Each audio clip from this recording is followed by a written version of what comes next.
Thunderbolts is basically the Marvel version of Suicide Squad, and I can safely say it's definitely much better than the first Suicide Squad.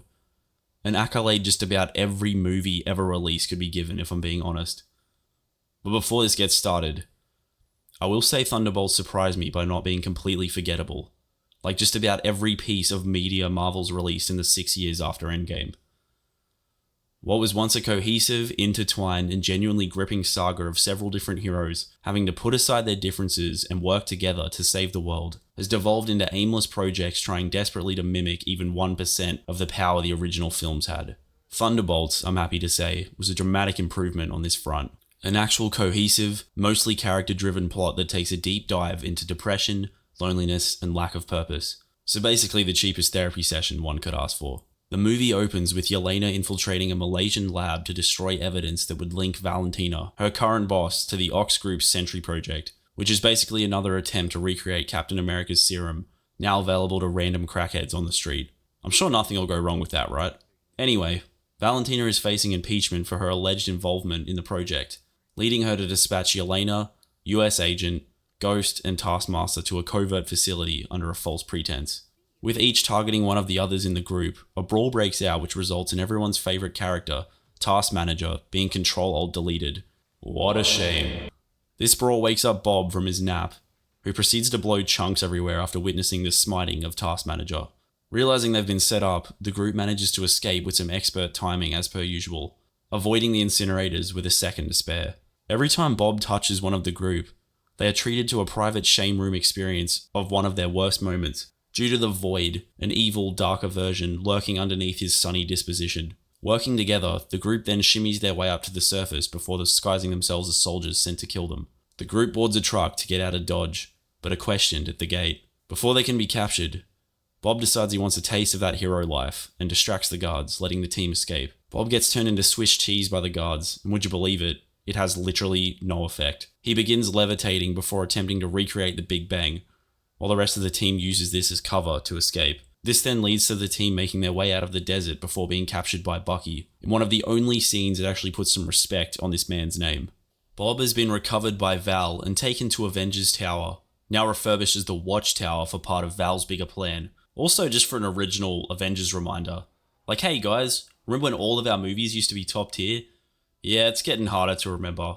I digress. Anyway, Bucky gives the team a noble speech about redemption, and how choosing not to act on your mistakes can cause them to haunt you for the rest of your life. This was honestly one of my favourite scenes in the movie. Hearing a man who has been through the emotional ringer several times over and managed to salvage a life for himself, giving advice to others to ease their burden. Bucky is attempting to aid the government in their attempt to impeach Val, and this motley crew is the walking, talking evidence to help him do it. The team also reluctantly names themselves the Thunderbolts, after Yelena's childhood soccer team. Travelling to New York, the group attempts to capture Val before being absolutely destroyed by mentally unstable Superman. Bob is revealed in all of his golden glory as the Sentry, a hero claimed to be stronger than all of the Avengers rolled into one. Little does Val know, there's something even stronger than all of the Avengers. Depression.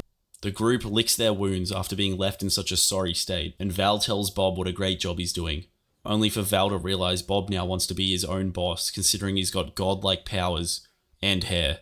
I mean, can you blame the guy? If I woke up with the powers of Superman, my casual employment would not be getting so much as a drunken text.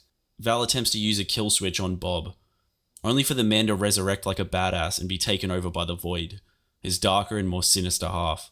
Bob begins sending the residents of New York to the Shadow Realm, as well as making New York look like someone dumped black paint all over it. The Thunderbolts are all taken to their own personal shame rooms, but we are only shown Yelena's childhood. She eventually finds a way to get to Bob, and using the power of friendship, the Thunderbolts help Bob remember this is just a phase before returning everything to normal. The Void is kept at bay for now, and the Thunderbolts are hailed as the new Avengers by Val in an attempt to once again avoid her impeachment. I'm honestly just confused how the fuck these reporters and film crew managed to locate this exact spot and be lined up waiting like the PS5 was about to drop, moments after being in the Shadow Realm. But hey, sure, whatever makes the scene work, right? This movie was definitely a step in the right direction compared to the other slop we've been fed by Marvel lately. I, for one, am hoping this momentum continues when Fantastic Four First Steps drops.